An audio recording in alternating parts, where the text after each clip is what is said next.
Hello and welcome to the Evolving Spiritual Practice podcast. My name is Ralph Cree. This is brought to you in association with bodyheartmindspirit.co.uk. Today I spoke to Christopher Hareesh Wallis about his new book called Near Enemies of the Truth. Avoid the pitfalls of the spiritual path and become radically free.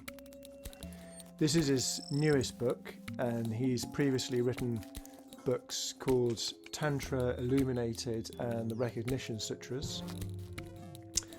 He is a scholar-practitioner of non-dual Shiva Tantra, which is a roughly 1,000-year-old tradition from India. He also teaches non-dual Shiva Tantra, has a website that's full of resources that we give a link to. We mentioned in the video, and also I will put in the show notes.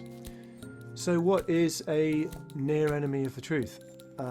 Well, near enemies of the truth is something that is very close to being profound, but just slightly misses the mark. Hareesh goes into an in-depth definition of that in the conversation.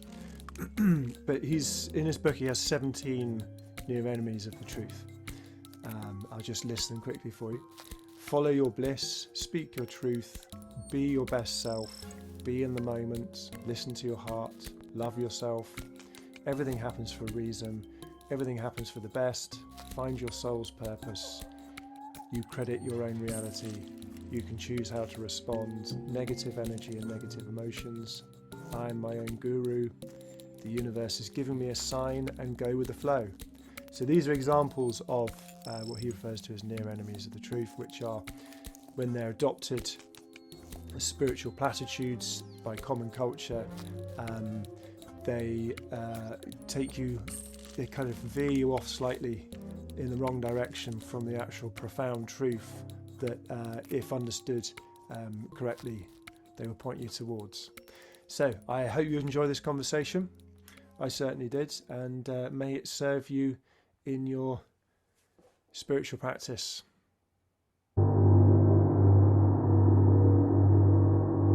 Christopher Hareesh Wallis, welcome to the Evolving Spiritual Practice podcast.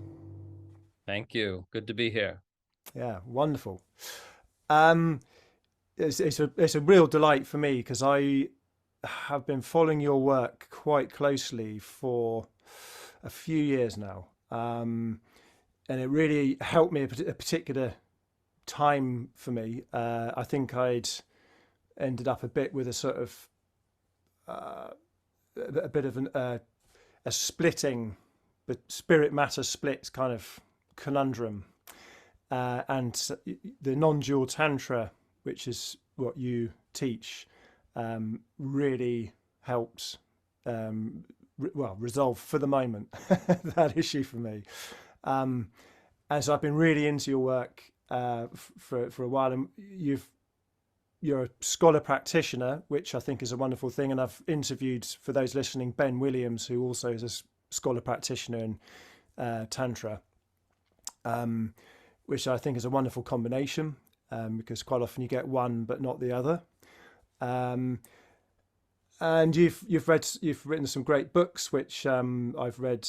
The Recognition Sutras was a translation you've done, which is currently my favourite spiritual text of all time, which I've read a couple of times, and I probably will read on and off for the rest of my life, I imagine. Tantra Illuminated, which is a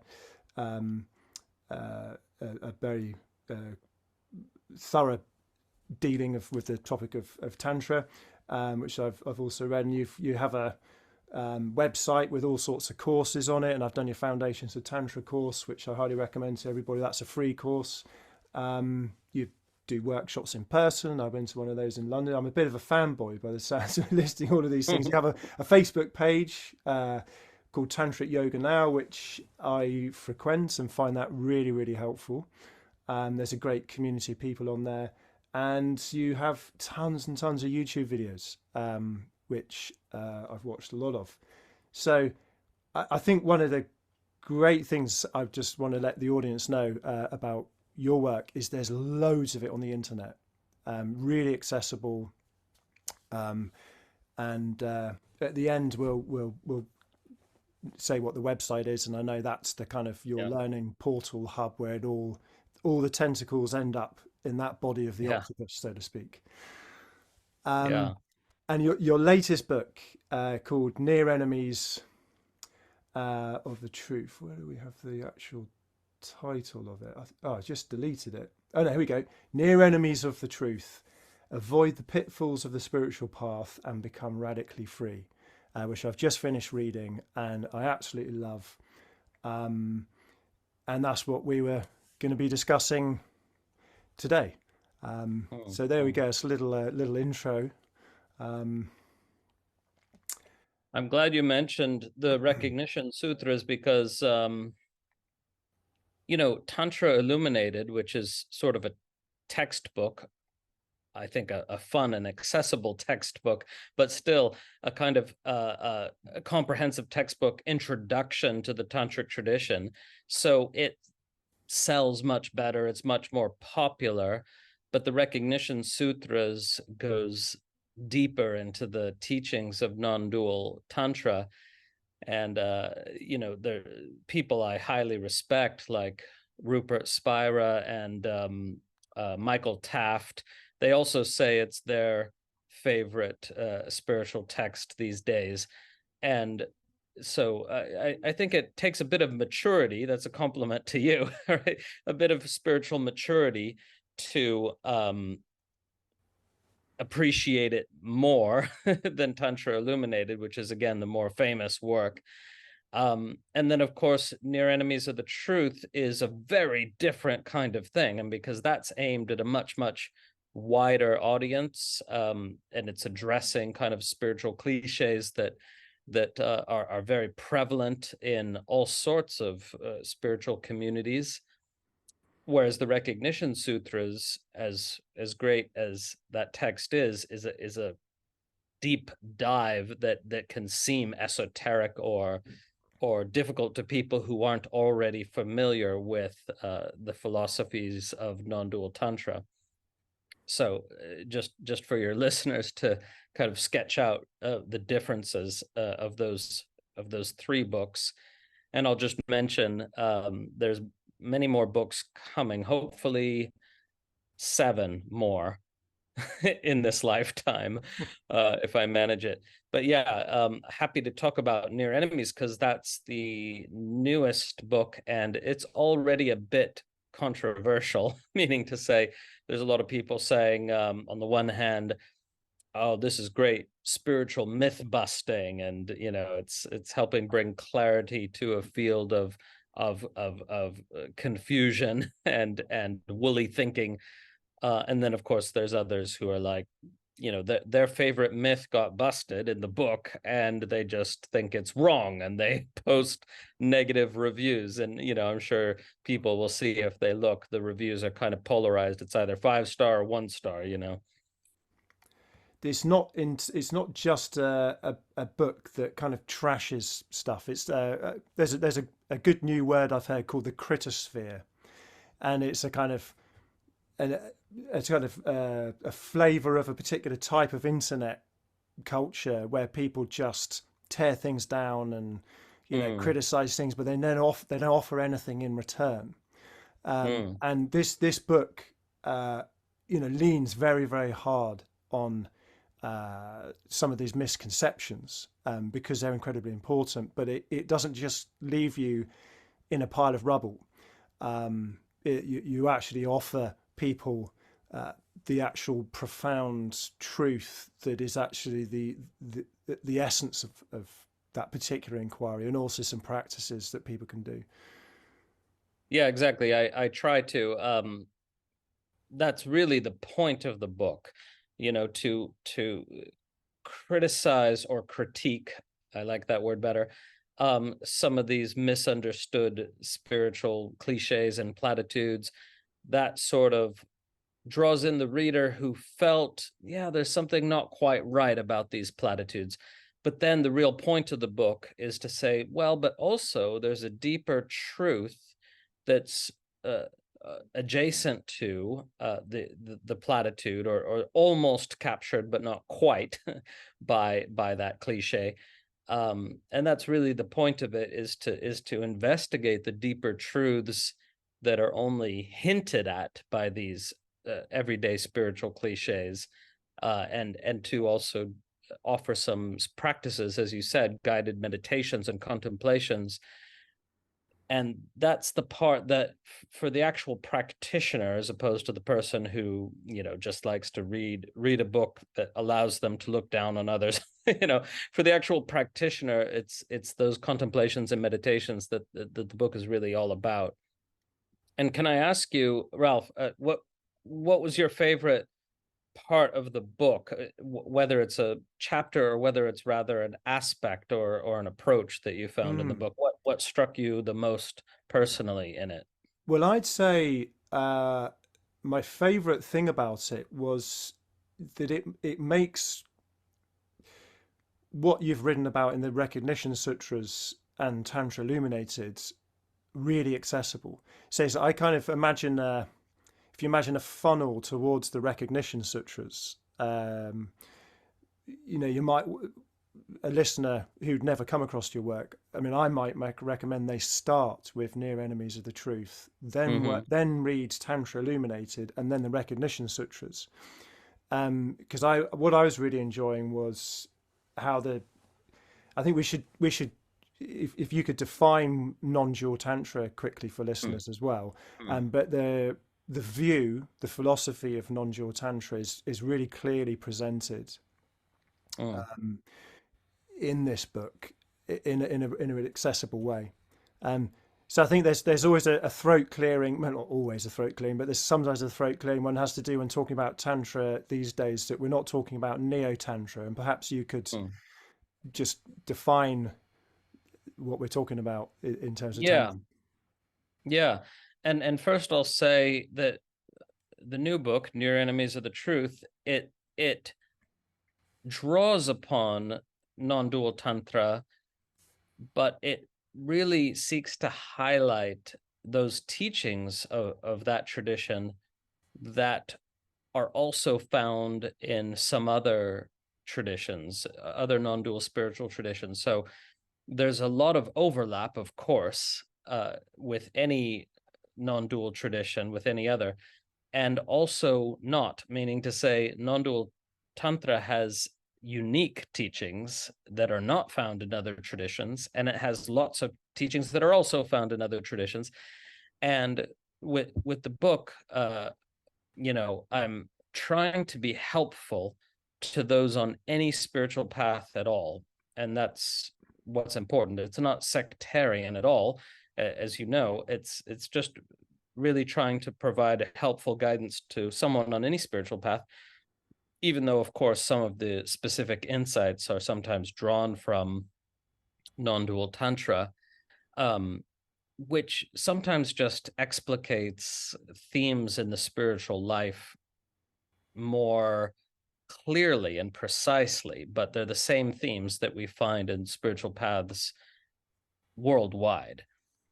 But to answer your question, just a bit about what is non-dual tantra. Well, to give the full name of the tradition I study, it's non-dual Shaiva tantra, meaning to say it's the version of tantra that flourished in the religion of Shiva and Shakti, which is distinct from but very closely related to the version of tantra that flourished in Buddhism.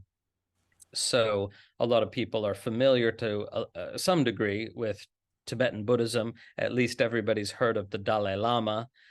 But a lot of people don't realize that Tibetan Buddhism is Tantric Buddhism, that it's thoroughly Tantric. But it's a particular version of Tantra. It's a Buddhist version, of course, but it's also a Tibetan version, and it's also a monastic version. That is to say, the version of Tantra taught and practiced by people who are primarily Buddhist monks in the Tibetan tradition. So that gives it slightly different flavor.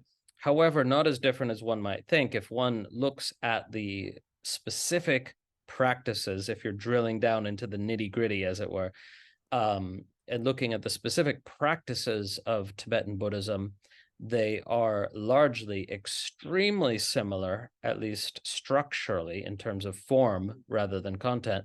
They're extremely similar to the practices in every other tantric tradition, Shaiva Tantra and Vaishnava Tantra, the tantric tradition related to the deity Vishnu or Krishna. These are all very similar in terms of their form and structure, and different in terms of their content.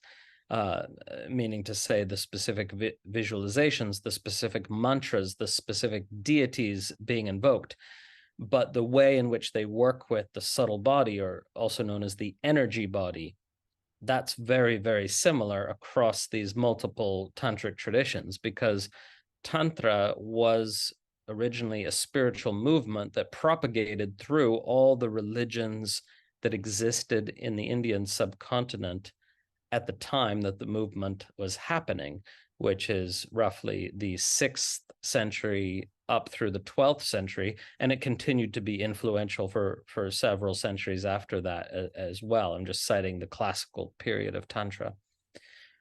So non-dual Tantra is the version of Tantra that teaches a non-duality of consciousness, meaning to say it teaches a doctrine which can be realized experientially, that consciousness is everything and everything is consciousness.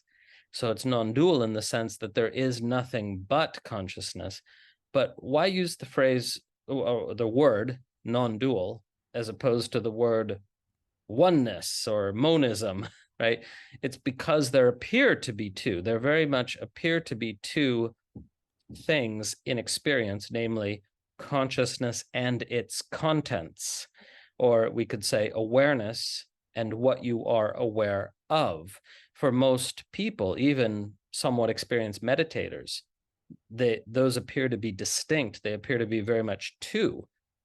And this is the tradition, or one of the traditions, that teaches, no, in fact, when you look deeper and deeper through your meditative practice, because you don't arrive at this, of course, by thinking about it, but through meditative practice, you can realize that consciousness manifests as its contents, that all the substance of what you are aware of is made of nothing but awareness. So that is what makes it non-dual, of course. So non-dual Tantra then is a system of practice, because the word Tantra literally means system or a system of practice. And it's a system of practice aimed at whatever version of the goal is being articulated in some specific lineage, because it's a lineage-based tradition, meaning to say different lineages have different versions of the goal of practice, and some are more dualistic, that seek a kind of transcendence of everyday life, a transcendence of the world and the body and the senses, and others are such as this non-dual kind I'm talking about. They don't seek a transcendence. Well, it's said that one must have the transcendent experience of the absolute, but then the goal is to integrate that transcendent experience of the absolute with every nuance of everyday life, to realize the transcendent absolute in and as the substance of everyday experience. And so again, that's what makes it non-dual. So it's a system of practice aimed at a goal, in this case, non-dual realization. And so as a non-dual system of practice, it entails everything in life that can be leveraged toward this realization. So that is to say, there's nothing that's excluded. So in some religions, of course, sexuality, for example, is excluded from religious practice. It's something sinful. It's something distinct from religious practice. and for that matter, everyday activities like, eating or going for a walk, they're not religious practice. And in non-dual tantra, anything can be a religious practice when done with awareness, mindfulness, and the cultivation of non-dual insight. So therefore, everything's included, and one can explore one's sexuality as a non-dual spiritual practice. One can explore one's relationship to food and eating as a non-dual practice. And this is what led to the widespread misunderstanding of the word tantra. Now, this misunderstanding is already 100 years old, so it's extremely entrenched. This misunderstanding has been propagated in the West for such a long time through generations, that tantra is specifically about sex or sexuality, and indeed what we call neo-tantra is. That is to say, this Western invention, which can be perfectly beneficial for some people, but it's not really related to the original tantric tradition, because Western neo-tantra came about on the basis of hearsay, just hearing about that there was this spiritual practice that somehow involves sexuality. So that's quite a long story. A lot of academics have written about that. But long story short, the Western, what we call neo-tantra, which is exactly what is taught in any workshop that advertises tantric sex, any book, any workshop, any online webinar that uses the phrase tantric sex is actually drawing on this Western 100-year-old tradition that has virtually no connection with the Indian tradition of the same name. So that exactly is the confusion. And when we look at the sexual practices that are given in the original tantric tradition, they bear almost zero similarity to the sexual practices taught in modern neo-tantra under the name of tantric sex. So therefore, unfortunately, it isn't the case that if you go to a tantric sex workshop, you're at least getting a little taste of what the original tradition offered on this subject. Usually you're not. There's some rare exceptions. There's some teachers of neo-tantra that have gone on to study classical tantra and try to integrate the two, but these are few and far between. So that, I hope, clears up the confusion on that point. It's my kind of tongue-in-cheek publicity stunt that I'm not really going to do this, but if I put in the title of this YouTube video we're doing now, Tantric Master has sex for 12 hours, you won't believe what happens next. I can guarantee 1 million views, but yeah, that's a bit of a joke. Yeah, but then they'll rapidly discover that's nothing but clickbait. I know, that's right.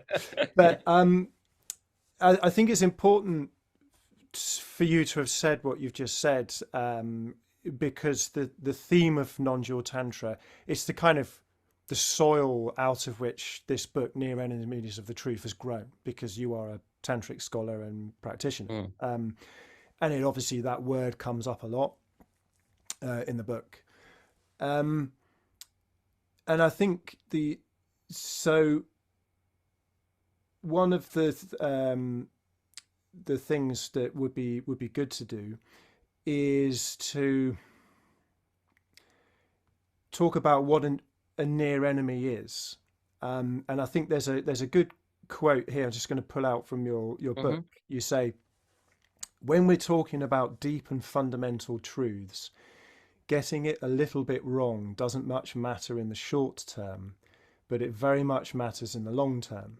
Just like a tiny adjustment to the rudder of your boat makes little difference at first, but after 2,000 miles, it lands you on a different continent. And that's the kind of bullseye of, what this inquiry, the importance of this inquiry is. So if you could please just define what you mean by a near enemy of the truth. I think that would be really helpful for people listening to this. Yeah. Well, first, let me talk about truth a little bit, because that itself is a naughty concept. And indeed, it's difficult to talk about in words because, of course, real truth, deep truth, is ineffable, meaning to say it can't be said in words. We can only approximate it in words. And so a lot of people have the idea, that through spiritual practice or through mystical experience, it's possible to have a direct revelation of truth, which is unmediated by psychology or culture, uninfluenced by any of those factors. It's absolutely pure.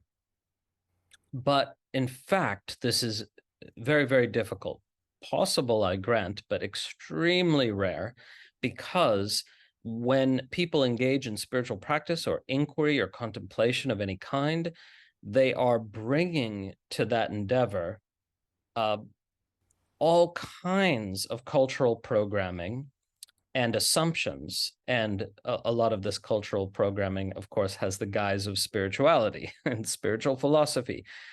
But still, whatever you've absorbed in terms of words and concepts, that constitutes a prior bias. And in spirituality, just as much as anywhere else, confirmation bias is very much a thing. So you can have what seems to be a revelation or an epiphany, but it's nearly always very much influenced by the mental baggage that you're bringing into the practice that then yields that very epiphany. So the only way around this conundrum is to engage in a systematic process of deconstruction.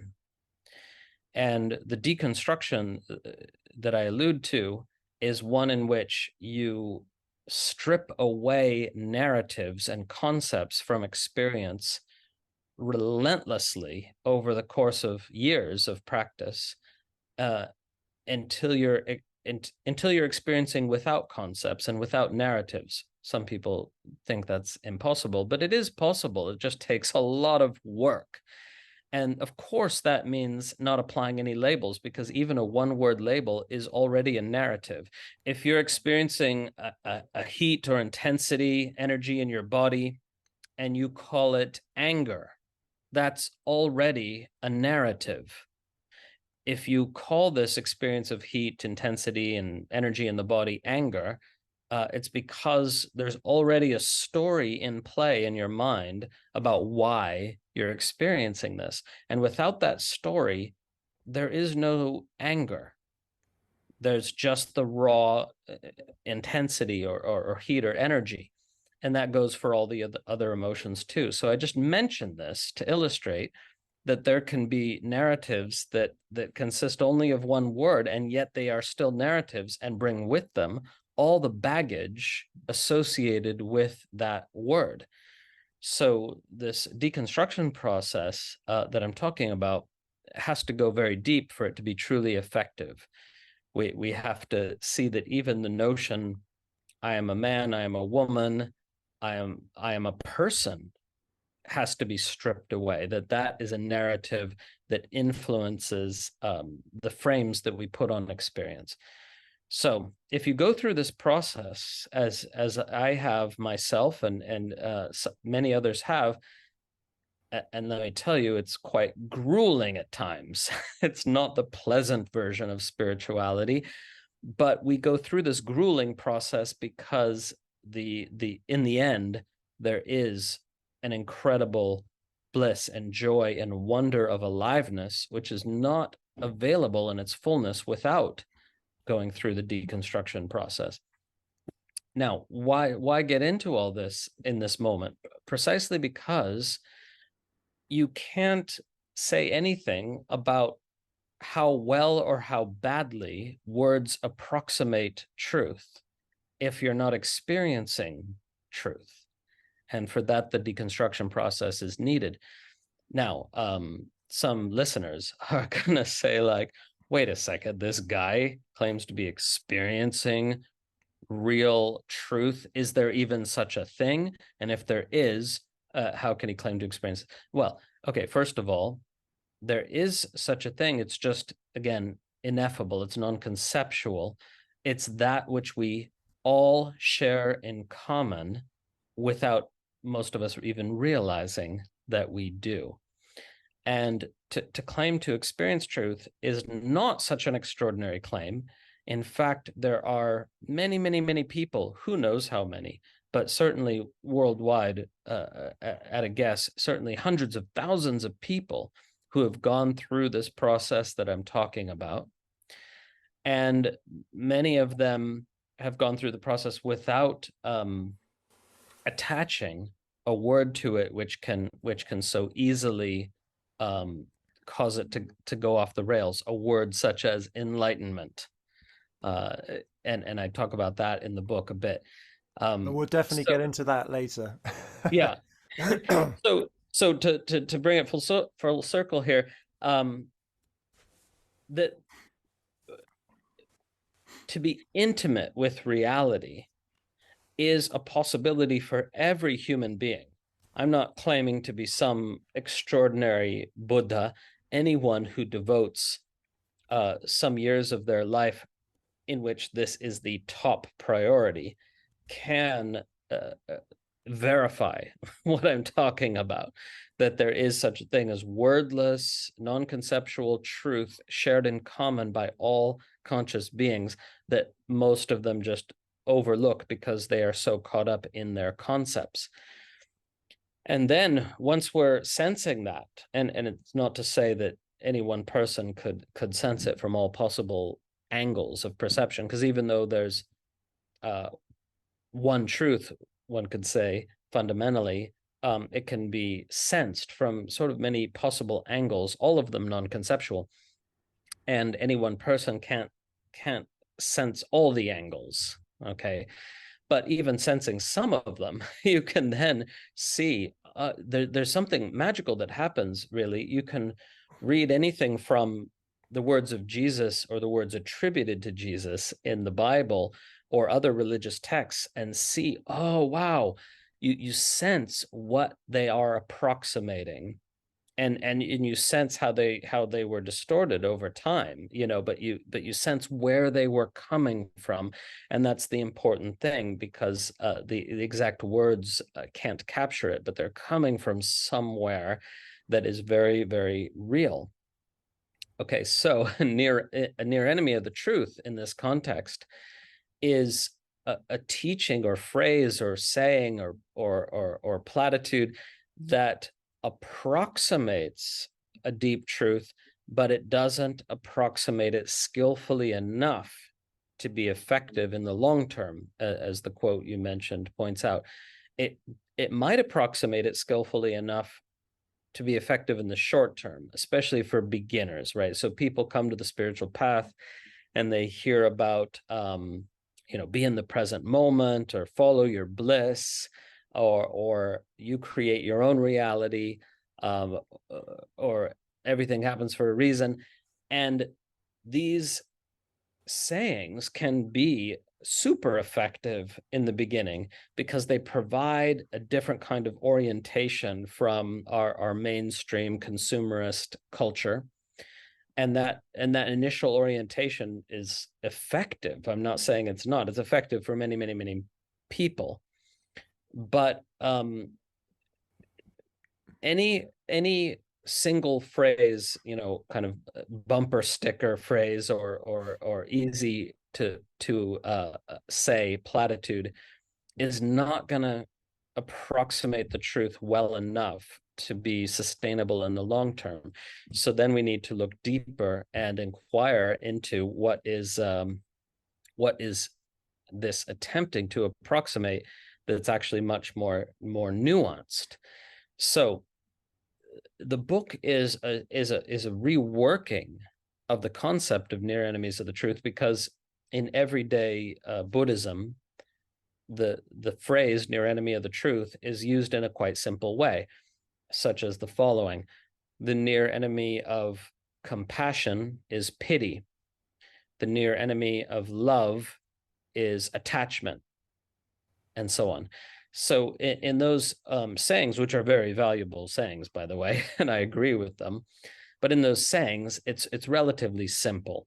You're just saying, okay, compassion, as we define it, and there needs to be, of course, a definition, is something much more powerful and impactful and relevant than pity, which can look like compassion. And indeed, pity could even be called compassion by someone who doesn't yet have developed and mature understanding, just as attachment could easily be called love by someone who doesn't yet have mature and developed understanding. But the contrast is a single word, even though those words, of course, need to be defined by the teacher who is using them. Whereas in the book, I'm saying that the truth to which these phrases are merely near enemies, that is not going to be articulatable in a single phrase. So what I don't do in the book is say, okay, you create your own reality is the near enemy of blank, and fill in the blank with a simple expression that the former one is the near enemy of, because these particular near enemies are the truths to which they're adjacent are sufficiently nuanced and subtle that you cannot sum them up in a single phrase. And that means the reader has to do a bit of work, namely reading the book, right? Because wouldn't it be easy? I wouldn't even have had to write a book. I could just give a few talks on, oh, no, this is the near enemy of that. And if that was easily articulatable. But if you're interested in mature spirituality, and an ever-evolving spirituality, to reference the name of your podcast, that you need to be willing to go beyond that which can become a sound bite, right? If you can use sound bites in your head to remember a more complex teaching. That's the original purpose of a sutra in the tradition. It's a soundbite that helps you remember a more nuanced teaching, but you cannot be satisfied with the soundbite if you want real mature spirituality. So going into the nuance and realizing, oh, I can't just hang on to a mental phrase, a mental image, a simple takeaway. And that's, of course, the problem, if I'm going to get on this hobby horse, with modern culture, modern internet culture, YouTube culture, etc., is that people want, what's the takeaway? What's the simple, easy to remember takeaway? Now, there may be such takeaways, in the realm of health and care for the body. It's like, get sunlight in your eyes first thing in the morning, exercise 30 minutes a day. These are perfectly accurate takeaways that are helpful to people. But when it comes to spirituality, which by definition is ultimately a non-conceptual thing, there cannot be simple, easy, one phrase takeaways, except in the sense of mnemonics, to a much, much deeper, subtler contemplation. And that's the challenge. That's why spirituality cannot be packaged into bite-sized chunks easily, and that it is not disseminated in social media very effectively. And of course, I myself put little quotes on social media, on Instagram, or whatever, but those quotes are actually serving as reminders to people who've received deeper teaching. I am under no illusion that somebody could just read the quote on an Instagram meme and experience some real insight or enlightenment from that.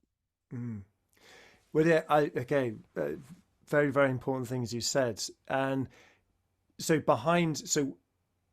I think what can confuse people sometimes is you get these very pithy, sometimes in when you're using mantras and things, it can be a single syllable that in a kind of the idea of chunking, you've got, or a pyramid, you've got an enormous amount of nuanced philosophy and practice, thousands of years of people practicing, recording, and this whole project. You could sum up in, if you're thinking of non-dual tantra, for example, in the mantra Om, which one translation you offered a while back was that Om means yes. And I love the way you said it's yes. For me, that it can encapsulate decades of really hard graft. For me, I hear that and it reminds me of, it brings together decades of hard work and so there is a place for all of that, as you say, but it's Pete, and I think being internet literate is as important for people in spirituality as anybody else. Using social media, not getting scammed. It's like you're playing chess against the algorithms you're working against on the internet are like chess grandmasters, and you're like some noob on a chessboard. And all of this is really important, and I think which is one of the reasons why this book is so important now. And there's a podcast I've been listening to a lot recently, and I hope to interview them. It's called Conspirituality, and although I don't agree with all of it, and honestly I find them a little bit politically partisan, but I listen to that podcast all the time, for the very reason that it sometimes pisses me off. And it's like, those are the areas, it's really important to pour some of this acid on your own sacred cows or idols,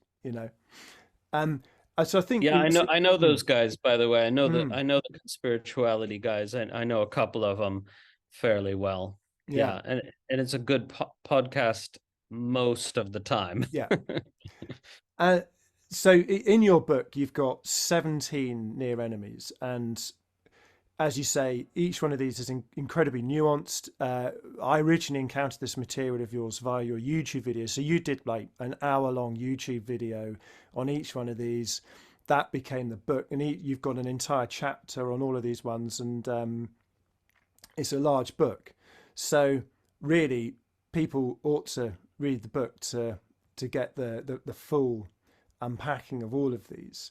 There were a few that I wanted to just open up a little bit with you, if that's okay. And I think what I do, I'll just quickly list all 17, just so people have got an idea of, the kind of what we're talking about here. So you've got follow your bliss, speak your truth, be your best self, be in the moment, listen to your heart, love yourself, everything happens for a reason, everything happens for the best, find your soul's purpose, you create your own reality, you can choose how to respond, negative energy and negative emotions, energy healing, I am my own guru, the universe has given me a sign, and go with the flow. And then you've got a whole nother section, part 2, you call Finding Deeper Currents, where you talk about these concepts, reality, enlightenment, ego, non-duality, and surrender. So it's so much rich ground there. But I think if I just open up one or two of them for a bit of discussion, I think for people that perhaps regularly listen to this podcast, these might be of particular interest to them, and they're of interest to me. And so if we look at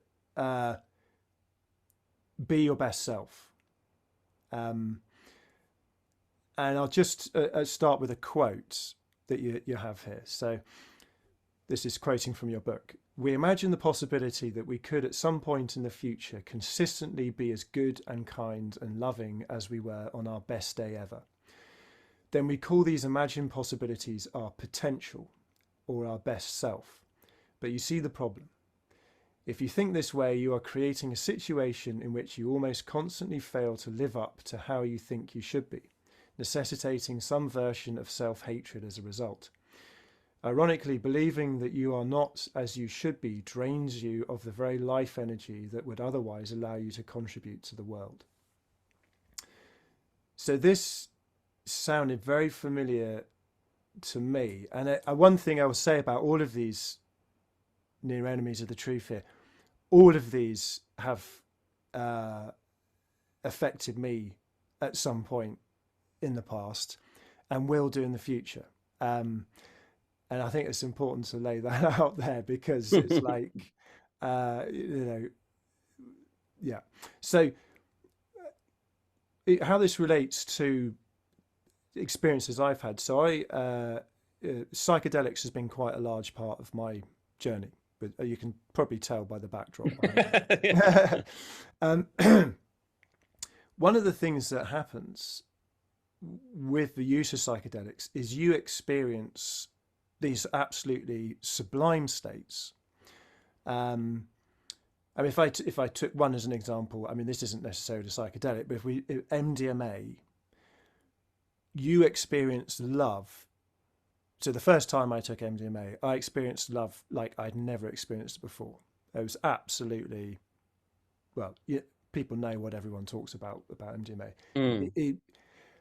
And then once it wears off, suddenly you're back to where you were, and you've had this, what you've experienced, to going back to your quote, on your very best day ever.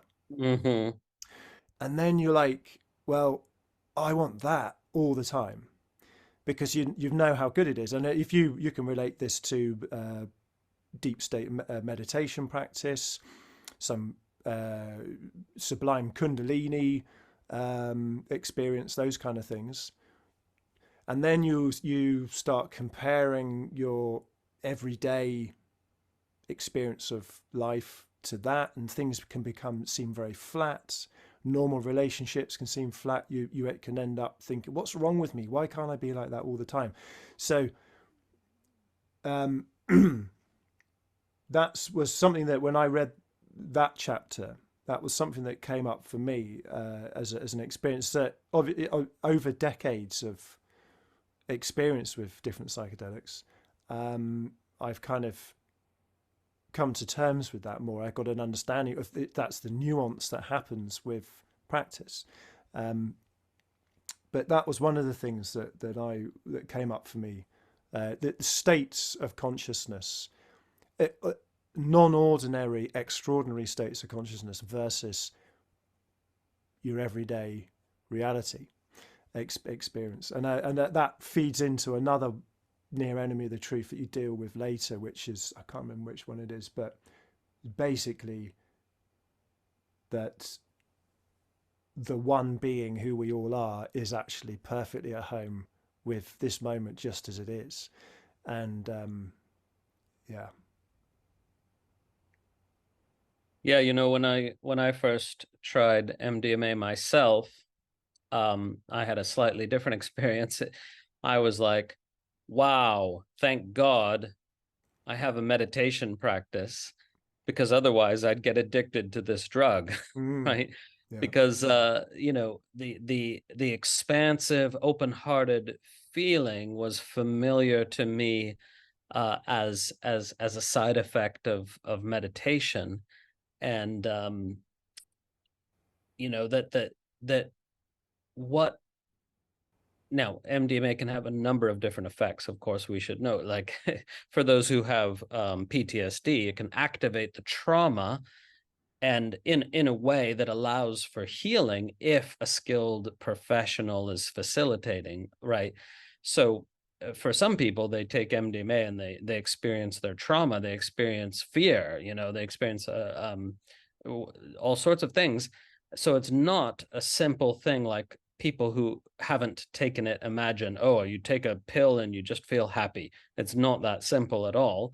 It takes us into our emotional core, but it also gives us access to something deeper than the emotional core.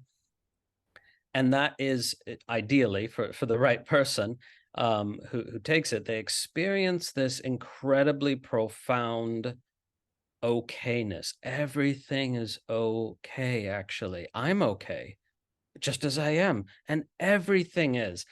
And so, again, on a good MDMA experience, or ideal one, you touch into that. And what I would argue is that that is actually tasting or experiencing or touching into our deepest nature. That is to say, our deepest nature as conscious beings includes, as an intrinsic part of it, what the Tantric tradition calls ananda. And ananda, of course, is just often translated as bliss, but it's actually something deeper and more interesting than bliss, at least in the Tantric understanding. It's this profound sense of okayness or beauty or gratitude in that's possible in any life circumstance. So ananda is, at least again in the Tantric sense of the word, it's completely untranslatable, because it might not feel like bliss at all. It might just feel like a deep loving acceptance of pain, the ability to see the beauty in pain, to see how it helps you be more compassionate and open to others and connect with others. You know, if you realize how pain can be a force for human connection and compassion, then you see the beauty in it. And I'm not talking, of course, conceptually. I'm not talking about understanding this with your mind, but having a direct, very visceral experience of it. That's very, very, very different, right? So ananda kind of covers all this ground. And so if MDMA introduces people to this ananda, great.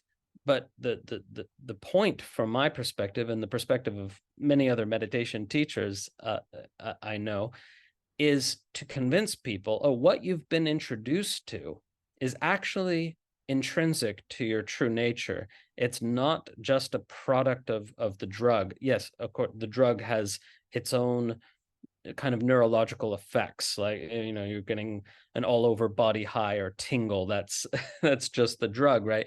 But it can also give you access to something which is intrinsic in your true nature. And so through meditative practice, if we access this deeper and deeper without the drug, then it is possible, and I speak from experience, but there's many other people who testify to this, that it's possible to feel this profound sense of okayness, even blessedness, in the midst of a very challenging circumstance that elicits profound grief, for example. And that's a very different experience. You know, if you have a tragic incident in your life that elicits deep grief, and you don't have this connection to the profound okayness at the core of our being, then it can feel like, at worst, it can feel like, you know, God hates you. It's like, or the universe is a cold, unfeeling, unfriendly place. And there, you know, that's a terrible, terrible feeling. And it turns out it's wrong, but it's a very convincing feeling when you don't have access to this deep, for lack of a better word, okayness that again is intrinsic to our true nature. So it's interesting that there's an actual argument here, in the philosophical sense of the word argument, that the tradition wants to say, actually, it is intrinsic. It's not just an unpredictable epiphenomenon. No, it's this ananda is intrinsic to our true nature, and a sufficiently deep spiritual practice can prove that for absolutely anyone. And of course, it's going to be harder for some than others to come to the direct visceral actualization of that promise. But it's a startling promise, and I hope some listeners take it seriously if they haven't already. And it really is so different from the feel good that you get from believing nice things, right? It's something so much deeper than that. That's why psychedelics are very much not irrelevant. Now, of course, as you said, MDMA, it's not a classical psychedelic, but it is a psychoactive thing. But that and classical psychedelics can give us access to something very, very, very real and foundational in the nature of consciousness.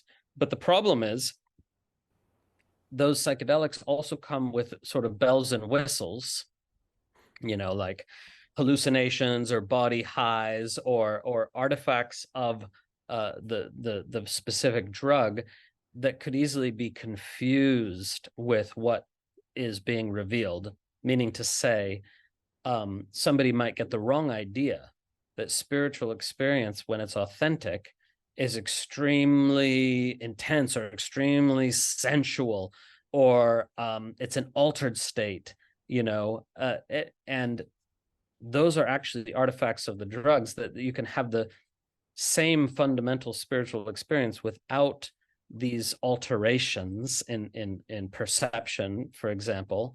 But if you haven't had them through meditation, then usually you don't know the difference, and therefore psychedelic users tend to fetishize extraordinary experience, when actually the experience of our true nature is deeply, I almost said ordinary. It's not ordinary, it's extraordinary, but in a very, very sweetly simple way. It's of course not capturable in words, but it's not an altered state, right? Yeah. It's going deeper into the pure beingness that we sensed even as little children, but didn't appreciate the fullness of. I think we do experience that or recognize it more in formal meditation, sitting meditation practice, because there's less distractions from this. And I've been meditating for decades too, and it's taken me a long time to consistently recognize the radically open nature of my essence. When I say my, I don't necessarily mean our person, essence, but yeah, our essence. My, our, it's all, they all kind of collapse into one. But and it is a different type of recognition thing than psychedelic states, I'd say, in my experience. It's more like the big kahuna. It's the undoing what they call the ahamkara, the eye maker, or the knot at the heart of yourself, the kind of central contraction.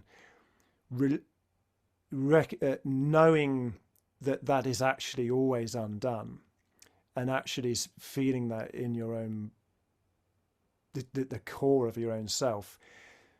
That's the kind of, having done a lot of all of these sort of things, in my opinion, is the one worth focusing on most in your life, because one's life. It's the kind of root of all of these other things, really. Or maybe that's not quite the right word, but if you're going to do one thing, that would be my recommendation for one thing to focus on in one's life. The one thing being untying the knot, untying of the heart, recognizing one's own essential nature, essence nature, as you put it. There's a lot of distractions that can get you off that course, but some of these things point the way. But there's so much more we could say about that. One of the things that you hint at in this particular Near Enemy of the Tree, be your best self, and I've heard you mention other times, is that cultural evolution and the evolution of consciousness is kind of a bullshit concept. And I might be misinterpreting what you're saying. But I was very influenced at a certain point, quite a few years ago, by the work of developmental psychology, the work of Ken Wilber, these kind of things. And if on a personal level, children clearly develop through psychological and emotional cognitive stages as they grow. And we're kind of, in the modern West, we think that stops once you hit 18 or 21, but it doesn't have to. I think my own view is that one can keep on growing through one's life. And there are people that, like Ken Wilber, who have kind of mapped that a similar kind of developmental trajectory onto culture. And this tends to be the more controversial aspects of it. I think developmental psychology is quite a there's been lots of experiments done in that over a long. It's quite a rigorous topic. Well established. Yeah. But I think one of the simple ways people talk about the cultural evolution is so in kind of lines of moral development, and how en masse humans have more rights now than they used to in thousands of years ago or something, en masse. And that because tribes were more splintered and interacted with each other less, there was kind of more, you was kind of surrounded a bit more with enemies, when then with the development of city states, large groups of people came together and those kind of things. And so, I mean, it's a very, very big topic, quite a subtle one, and there's lots of people that critique it, and I don't think people were obviously very intelligent in the past, and intelligence is very specific to the world you live in, and people have to just deal with different things than they used to in the past. But do you see some developmental trajectory in culture in terms of morality, say? And I mean, I know we could talk about wars and all of these kind of things, but well, yeah. So the interesting thing is, we don't have anywhere near enough data to come to such conclusions. These are extremely premature conclusions, given that, as Tim Urban put it, if the entire history of humanity, since we had language, the very beginning of language, if the entire history of humanity was 1,000-page book, then everything that's happened in the last 100 years is the final page of that 1,000-page book, and already on the second to last page of that book, we've got the American Civil War, and just a couple of pages back, we've got the medieval period, which was obviously profoundly unenlightened from our perspective. So there's absolutely no way to say that this is anything but an aberration, right? Like some good ideas somehow managed to get centered in some cultures, right? And those good ideas, like the civil society, like the public square, like civil discourse, like and we could talk about many more, but did they get centered because humans are getting innately more developed or innately more moral? I would suspect not. I would suspect that those good ideas got centered primarily for economic reasons and reasons of political stability. People like political stability because then economies can flourish. And it so happens that some of these very good ideas, which are independently good, I would say, they happen to get centered for reasons of political and economic expediency. And sometimes, of course, those are not the primary values. In some Islamic societies today that center the doctrine of jihad, that overrides political stability as a value. It overrides economic flourishing as a value. And so therefore they don't experience the same civil society, and you've got situations like,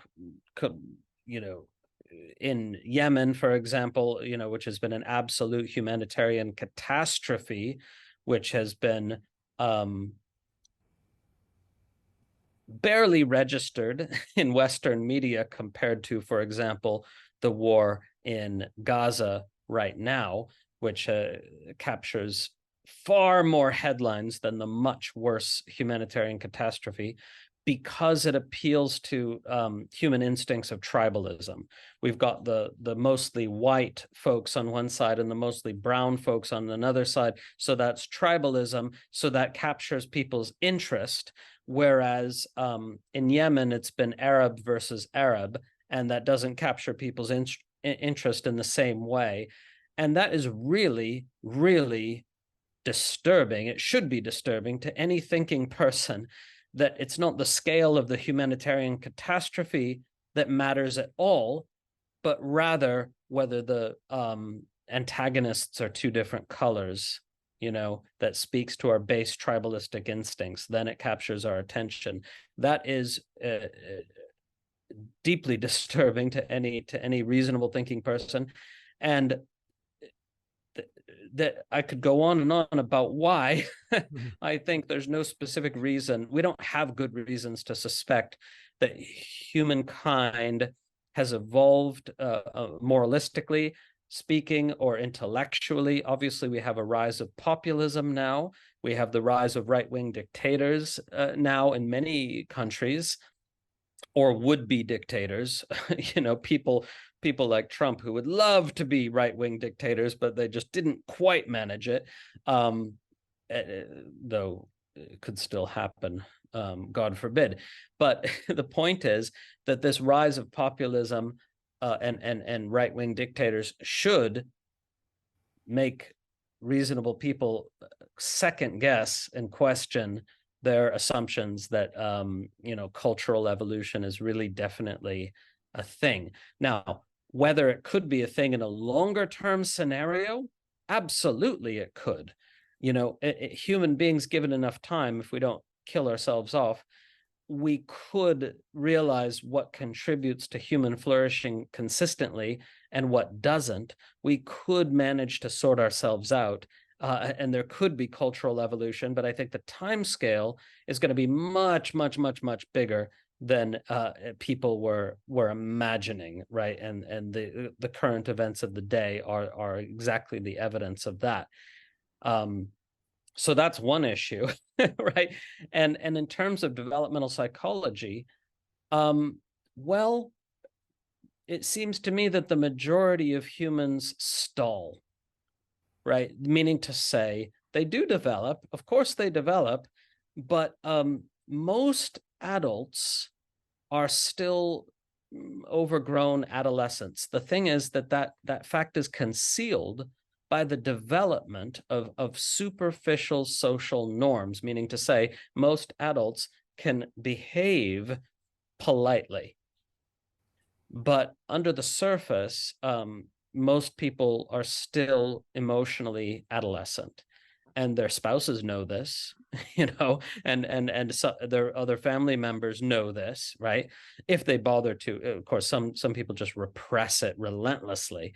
But if they do express some of their true feelings and thoughts, then their spouses know how adolescent they can be. And I include myself in this criticism up until at least not all that long ago. See, the thing is, our society and our culture doesn't give us the tools to successfully mature out of adolescence. We have to find our way with it, and if we do find our way with it, we find our way over the course of a couple of decades. But in a truly mature, truly sane society, people would be given the tools to mature beyond an emotionally adolescent mentality by the age of 24, 25. That is to say, for example, developing an ego. Well, that's a normal part of development, right? But then people are just stuck with it for the rest of their lives. Usually, most people go to their graves with this utterly intractable ego, which almost entirely lacks the power of self-reflection and blames everyone else for how life didn't go the way it should have done. And that's more the common, that's more the norm than the exception, unfortunately, right? But in this imagined hypothetical truly sane society, you develop an ego in adolescence, and then you transcend it in your 20s, right? Because the ego has served its purpose, and it's no longer needed. And you achieve true adulthood in your 20s, which most people never do.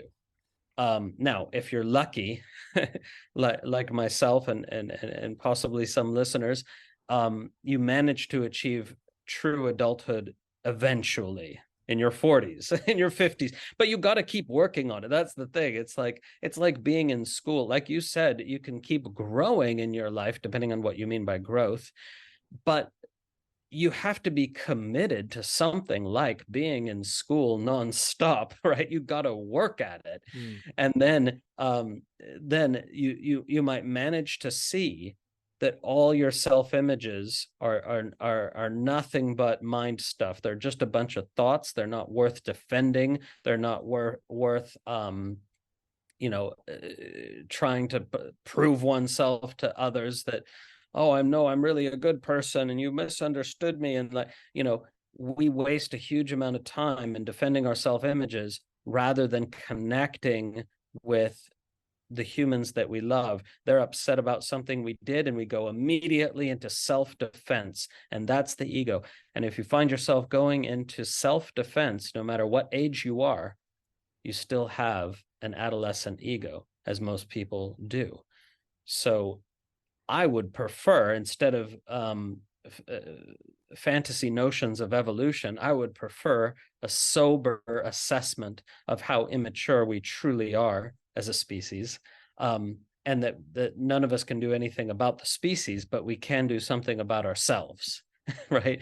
And so if enough of us prioritize that maturation process, that difficult one, which involves, yes, admitting how childish we can be even as adults, then maybe that there's a chance for species-wide development, not based on ideologies. See, this is the difference. Not based on just centering some good ideas that happen to create a more stable society, but based on actual real development.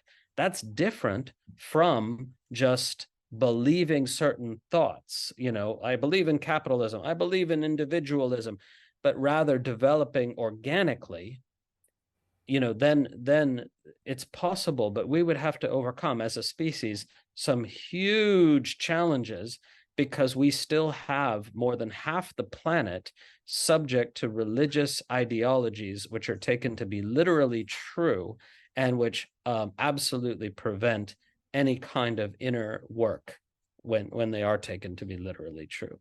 So sorry if that's a more pessimistic view, but sobriety about the real challenges facing us, that's the only way forward. We can only take real steps forward when we're grounded in our real situation. Yeah. By the way, sorry for such long answers, but also you ask questions that deserve long answers. They can't be answered briefly. Yeah. No, I appreciate it, and that that should be thinking back to our earlier conversation about takeaways, to allow us to have a takeaway from this conversation for those listening. These are all very, very nuanced and subtle things that are in this book, Near Enemies, each one of them requires a lot of contemplation, conversation with people, reading the book. It's so yeah. And by the way, the book does have a chapter on ego and how ego is frequently misunderstood, right? Because these later chapters that you mentioned, reality and enlightenment and ego and so on, the argument there is that the popular understanding of these concepts is itself a near enemy to the more beneficial understanding. Like that when people think they understand what ego means, what reality means, what enlightenment means, that understanding is nearly always a near enemy to the truth that term could more usefully denote. Yeah. Well, maybe if we go on to this next one, well, it's not next in the list in the way it comes into the book, but this is kind of related to kind of what we were talking about, giving people the best opportunities to have an authentic spiritual life, and one that's not ideologically bound. For example, you say here in Near Enemy number 15, all paths lead to the same goal. And then you have got this whole chapter about how that's a near enemy of the truth, and that there's things wrong with that sentiment, but it's kind of hinting at something. So my question with this is,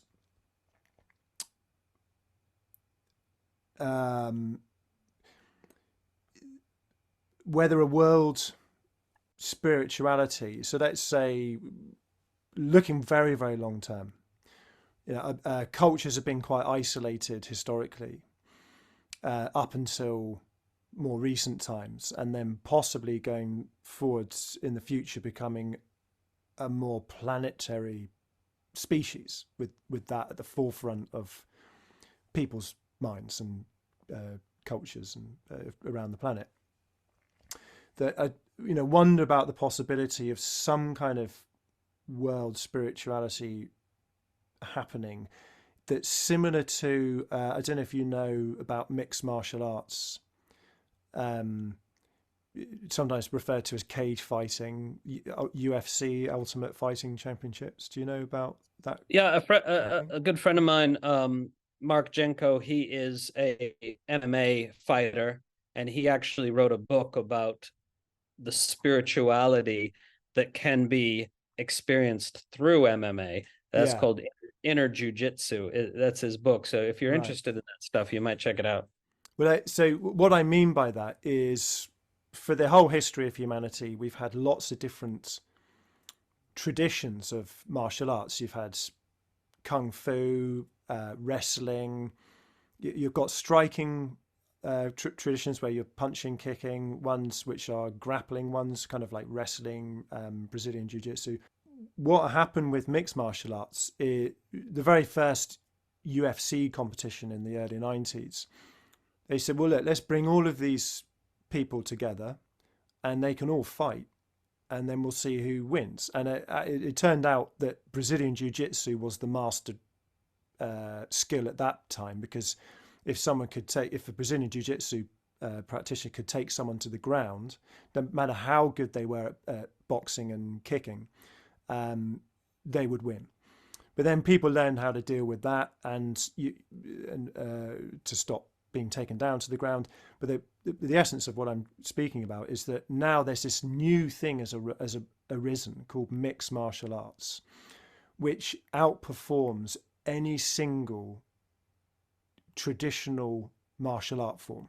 So if you put a boxer in a ring against a mixed martial arts fighter, they will lose, because they haven't got a ground game when the fight goes to the ground. If you have someone who only is a wrestler, if they get punched by someone who understands punching and kicking, then it doesn't matter how good they are at wrestling. You know what I'm saying? So there's Yeah, this yeah, yeah. there's this actual new art form which has only been around since about 1990 called mixed martial arts, which Yeah. actually outperforms any one single traditional art form. Yeah. I So, see where you're going. my question is that in a nutshell, where we find ourselves now, we have shamanic traditions, Western psychology, the wisdom of the East, and I know wisdom of the East, that is Sure. a ridiculously oversimplistic It's thing, okay. and there's so many different traditions within the East that all say different things. But is there any value? I think this is probably what I'm asking. Is there any value in thinking or even trying to create a planetary dharma? So I don't know whether what's his name, John Churchill. You come across him? No, no. No. So you know, planetary dharma is what he calls it.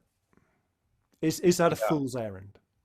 It's funny that you ask this question, because only a few years ago, and for all of my life up until then, I would have said, yes, that's a fool's errand. Syncretism doesn't work in spirituality as much as New Age type people want it to. It just doesn't.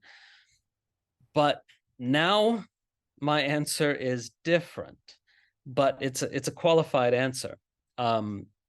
So I used to be more sectarian, and so I was against syncretism.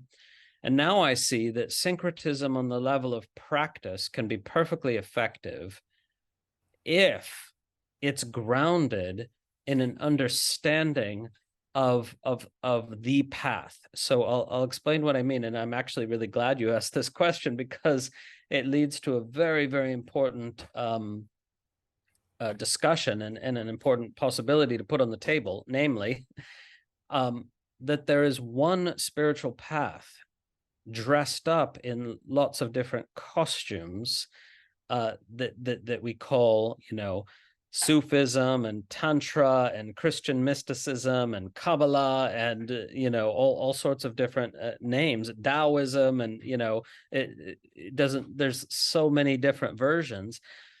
But what I mean when I say one spiritual path dressed up in different costumes is I mean to say that the spiritual path is actually the same fundamentally for all who walk it, and they can walk it in the context of these culturally different religions or spiritualities, right?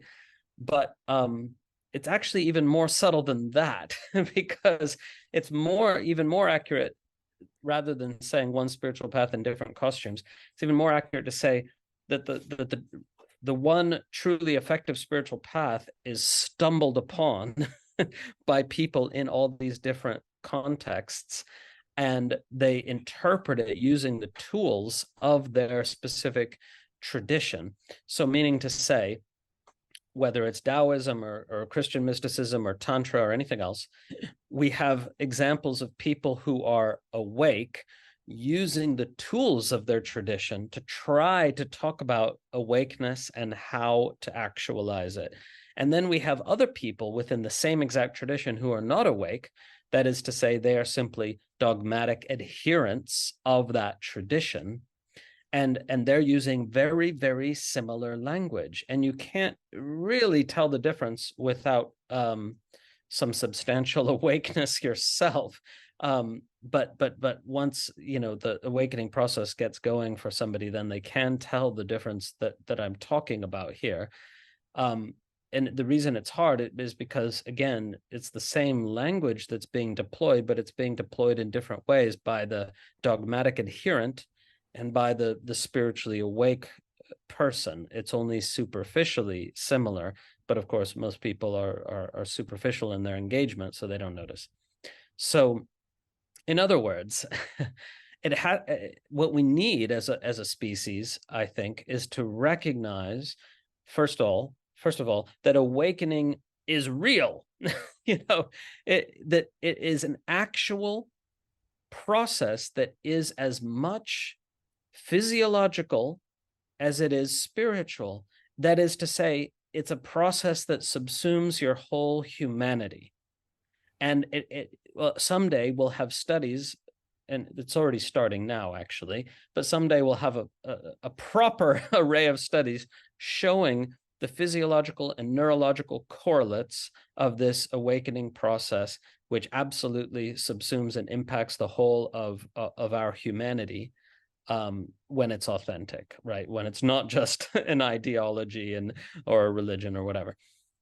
So then ultimately, I think we'll be able to map and say, okay, look, there's these stages. Now in the book there, in the Enlightenment chapter, I give 5 stages, but this is not meant to be an authoritative map. This is the way it is, people. No, these are just 5 of the most commonly recognized stages in different spiritual traditions. And I would say they pertain to the spiritual path, the one spiritual path, which is discovered by individuals in these different traditions.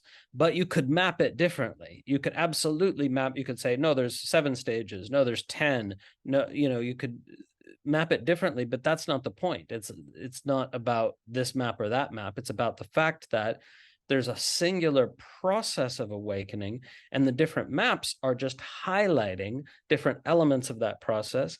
They're breaking it down in different ways, because what's one stage in one tradition could be broken into 2 stages in another tradition, and perhaps with pedagogical value. So this is really interesting once we see, okay, these maps, when they emerge from lived experience of awakening, not from religious ideology, they all are attempts to map fundamentally the same terrain. And that it's a little bit more complicated than that, because it's possible within the terrain of awakening to sort of end up in a bit of a cul-de-sac, and think you've got to the end of the road. Not to say there's a literal end to the road, by the way. So it's a little bit more complicated. But in other words, if we had this understanding of the process of awakening as it instantiates for all people, though sometimes in different orders, by the way, I should say the stages don't always come in the same order for each person, but they are fundamentally the same stages, whichever order they occur in, and they entail the same insights. Now, if we had that understanding, and it has to be developed in conversation over a lot more time, then there could be a total syncretism of practice. Then it could be a wonderful free-for-all, meaning to say, if you're trying to actualize this particular stage of awakening, perhaps a practice from Taoism is going to help. Perhaps an insight from Kabbalah is going to help. Perhaps the words of a Christian mystic are going to help. Perhaps a particular Tantric yoga practice is going to help. But it's going to help in the context where you have a sense of the landscape, both what you've traversed experientially and what you haven't yet traversed, which you know from the maps given to you by those who have traversed. Then you could, the syncretism, like we want as much syncretism as possible in that context, because who knows what's going to actually help or work for a given individual trying to take the next step in their development. That's not really exactly the right word, but the unfolding of this process, which can happen all by itself, by the way. It can just happen all by itself, where you're just along for the ride and you're just hanging on for dear life, actually. But it doesn't happen by itself all the time for most people, meaning to say you kind of get stuck at a certain point and you need the next insight or the next or some key practice to break you through that stuckness. And that's where the syncretism could be useful. But of course, the analogy to MMA is gonna break down, because we need this underlying thing to make the syncretism effective, which is the understanding of the path, which we're still in our infancy, I would say. People like Ken Wilber notwithstanding, we're still in our infancy, because we need much more malleable versions of the path rather than what Ken and other people have outlined in his books. where we understand the different forms of language that are pointing to the same thing, and the different order that the stages could come in and still be valid and legitimate. So we need this much more organic, fluid, malleable map of the path of awakening, that could then empower a radical syncretism, which is not currently going to be very effective for most people. Yeah, I mean, the analogy could be made between awakening and combat effectiveness in the martial arts ring. Mm. You know what works. So MMA is a kind of post-ideological martial art form. Doesn't matter what you can bring any ideas you like into the octagon of UFC about how great your tradition is and your Right. masters can do all this stuff, but if you get your ass kicked, you know what I mean. And Yeah. so I think the same can apply to you know, the spiritual path in terms of awakening. The proof's in the pudding. And you know, I'm very interested in undoing ideology on an individual and collective way. I'm also interested in dismantling ideology. It's just that we have to make this very subtle and kind of difficult distinction between ideology and understanding, whereby somebody might think, if I'm talking about an understanding of the spiritual path, like the understanding that we must dismantle the ego, meaning to say we must recognize that our self-images are thoughts, and they don't actually constitute a self, that a self isn't made of thoughts. That recognition is the same in any version of the spiritual path, though it may be dressed up again in different words, right? And so somebody, if I'm teaching about that, oh, you know, you've got to dismantle the ego sooner or later on this path, somebody might think that's a doctrine, and that's the thing, you know, right? Because doctrine becomes easily ideology, but it's not. It's an understanding of what's a necessary part of this process that everybody who's undergone the process agrees about, even if they quibble over the exact language, right? So that's the thing, is, you know what I mean? Because it's what I'm talking about is different from Hatha Yoga, which is analogous to MMA, where Hatha Yoga tradition says, doesn't matter what you think, doesn't matter what you believe, doesn't matter what you understand, just do these practices in this way, and they will produce the goal. They will produce enlightenment, if you just do the practices in this way. But history has shown that that's not true. Like, a lot of people have tried to do the exact practices in the exact way prescribed, and they do not automatically become Buddhas, you know? And that's why in non-dual Shaiva Tantra, for example, they say that the view or the philosophical context of within which those practices are done are as important as the practices. And I think the thing I like about non-dual Shaiva Tantra is that the view, the philosophical framework within which it sits within has been stripped down. Occam's razor has been used a lot on it, you know, and there's a kind of a very essential nature to it. There's not a lot. I mean, yeah, again, this is a generalization, because you'll find ornate floweriness, particularly in Tibetan Buddhism, for, you know, as a kind of correlate to it. But the essence of it, there is a version which doesn't have a lot of what you might call religious beliefs in it. Yeah, that's the version I teach, because you can certainly find people teaching the same tradition in a much more religious way. But it doesn't, but the tradition itself allows for both possibilities. The tradition itself teaches a kind of direct path version of itself, and a much more Baroque version of itself. yeah. I've got to prepare to teach a Sanskrit class soon. I know you have many more questions in your little document there. Yeah. Well, I mean, there's one more. I mean, one more. What time? What time do you have to do a hard Just in it. stop? In a few minutes. Okay. Well, let's just leave it there because you can't just lightly touch upon any of these. I will. Probably not. I'll just comment on this one rather than Yeah. you go into. But under the chapter enlightenment, one of the things you go into is the problem, the historical problem of translating Western scholars. So I went to the School of Oriental and African Studies in London, where a lot of these ethnographers were trained. They went over to, they weren't practitioners themselves, in most cases. They went to different countries, learn about these different traditions, and then they had to find words to describe what they were talking, to translate what they're talking about. So you've talked about Ananda and those kind of things. They come up with some terms which create as many problems, well, probably more problems than they answers. They answer anything. Enlightenment is one of them. And I recently interviewed Roger Walsh, Dr. Roger Walsh, and he said deaf to enlightenment as a term. And I think there's one thing I just want to point out to people. One that really took me up the garden path was emptiness.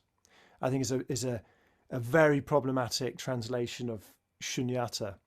And I mean, people can go to Wikipedia and look up the term shunyata, and there's so many different translations of that.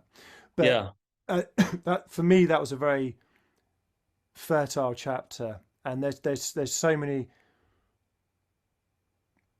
bad, I don't know, the people did the best they could at the time, but they're just ultimately bad translations of words that get stuck. Once people start using it, it's out there in the culture, and you can't bring it back and say, whoa, let's not run away with this term. So you have a website which has the kind of got all of it's the, as I say, the beating heart of your teaching. And if you could just say what that is for people to find it, please. Yeah, it's simple. tantrailluminated.org, tantrailluminated.org.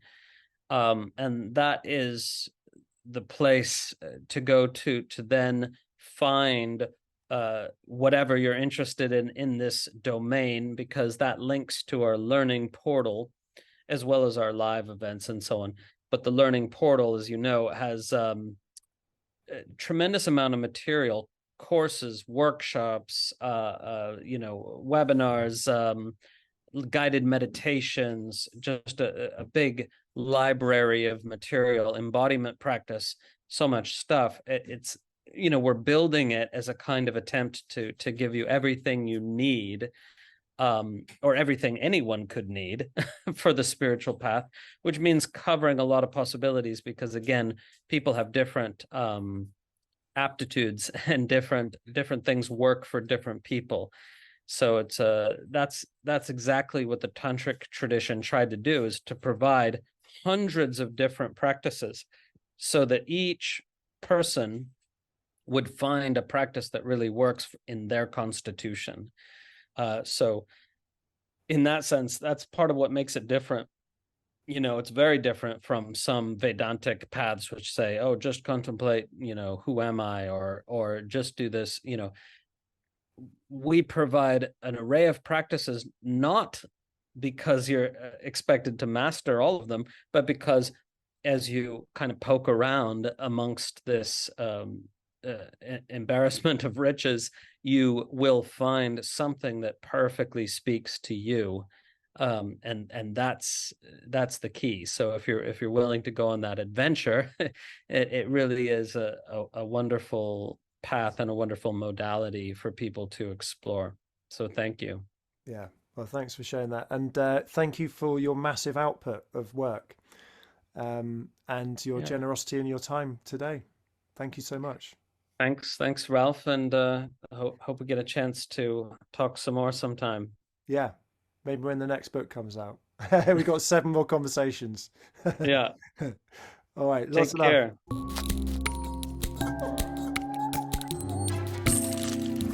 I made all the music that I use in my podcasts. If you'd like to hear more, please go to soundcloud.com and look up Ralph Cree.